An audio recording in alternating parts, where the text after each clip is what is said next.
नमस्कार दर्शकों। झारखंड की धरती जो प्रकृति से जुड़ी हुई है, इसमें बहुत सारा परंपराएं चलती है। तो आज हम एक ऐसा ही परंपरा जो संस्कृति और प्रकृति से जुड़ी हुई पर्व है, उसके बारे में चर्चा करेंगे। कर्मा पर्व। आखिर कर्मा पर्व क्यों मनाया जाता है? कर्मा पर्व यानी कि एक प्रकृति से जुड़ा हुआ पर्व है। इस पर्व को प्रकृति से जुड़े रहने के लिए, प्रकृति से प्रेम बनाए रखने के लिए और रिश्तों में प्रेम बनाए रखने के लिए इस चीज को एक पर्व के रूप में हर्षोल्लास के साथ मनाया जाता है। इससे प्रकृति से लोगों को जोड़ने का एक अच्छा माध्यम बनता है। तो यह एक प्रकृति से जुड़े रहने का एक अच्छा पर्व है। यह झारखंड वासियों को प्रेरित करता है कि हम प्रकृति के साथ जुड़े रहें। तो ऐसे ही कहानी है एक गांव की, जहां कर्मा मनाई जाती है। तो चलिए आज हम इस कहानी को सुनते हैं और जानते हैं कि कर्मा पर्व गांव में कैसे मनाया जाता है। कर्मा पर्व की शुरुआत सबसे पहले कर्मा पर्व में 5 दिन या फिर 3 दिन के लिए नदी से या तालाब से वहाँ से बालू लिया जाता है और बालू लेकर लड़कियाँ उस पर बहुत सारा अनाज, चना, मटर, दाल और मक्का जैसे अनाज को उसमें डालते हैं, प्रेम पूर्वक डालते हैं।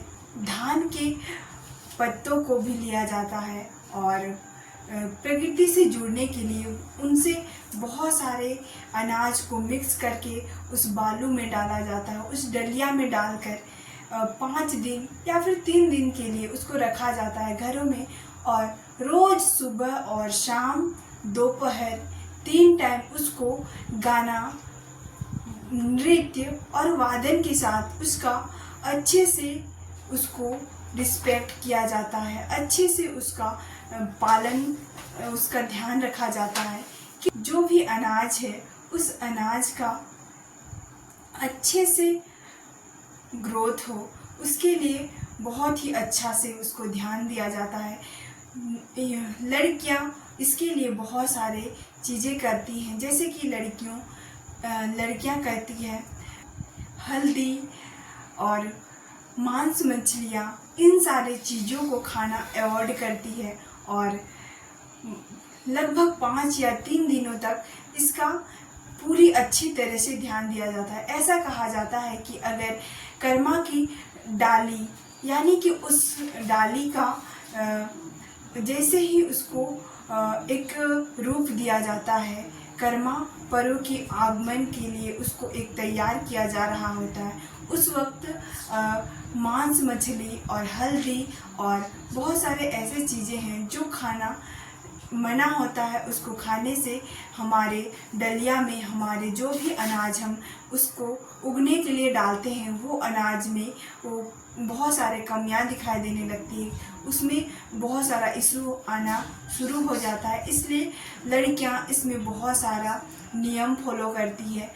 उन्हें वो खाने पीने की चीज़ों को ध्यान रखा जाता है और बहुत सारे ऐसे गांव के लोगों के द्वारा कहा जाता है कि इस चीज़ को ध्यान नहीं रखने से उन जो भी पौधे होते हैं, अनाज जो भी डलिया उठाया जाता है, उस डलिया में इशू आने लगती है। तो इसके ये प्रक्रिया चलती है। उसके बाद जैसे ही कर्मा का दिन पहुंचता है,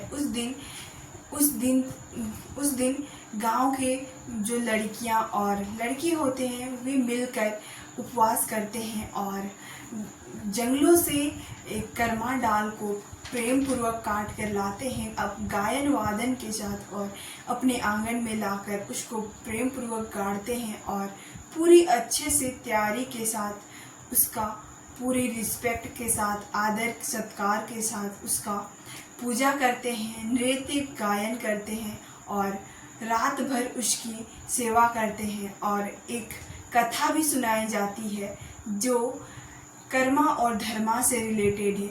यह कथा हम लोगों को प्रेरित करता है कि यह प्रकृति से कैसे जुड़े रहना चाहिए, प्रकृति के साथ हमें कभी छेड़छाड़ नहीं करना चाहिए। प्रकृति ने ही हमें जीने के लिए बहुत सारे ऐसे संसाधन दिए हैं।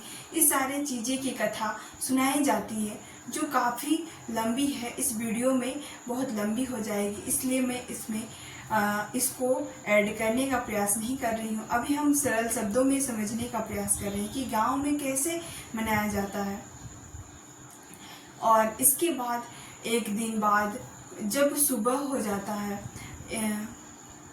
कर्मा का दिन खत्म हो जाता है और उसके जस्ट सुबह का दिन कर्मा को पूरी रिस्पेक्ट के साथ सुबह ही उसका विसर्जन के लिए लड़कियां और लड़के उपवास करके उसका विसर्जन के लिए गायन वादन के साथ तालाबों या नदियों में जाते हैं और उसका रिस्पेक्ट पूर्वक गायन वादन के साथ उसका विसर्जन करते हैं और फिर इसकी समापन अच्छे से करते हैं और प्रकृति को धन्यवाद देते हैं। प्रकृति से वादा करते हैं कि हम अगले साल फिर से इसको हम पूरी अच्छे से इसकी पूजा करेंगे और इसका रिस्पेक्ट करेंगे। और इस प्रकार से गांव के लोग प्रकृति को धन्यवाद ज्ञापन करते हैं। धन्यवाद।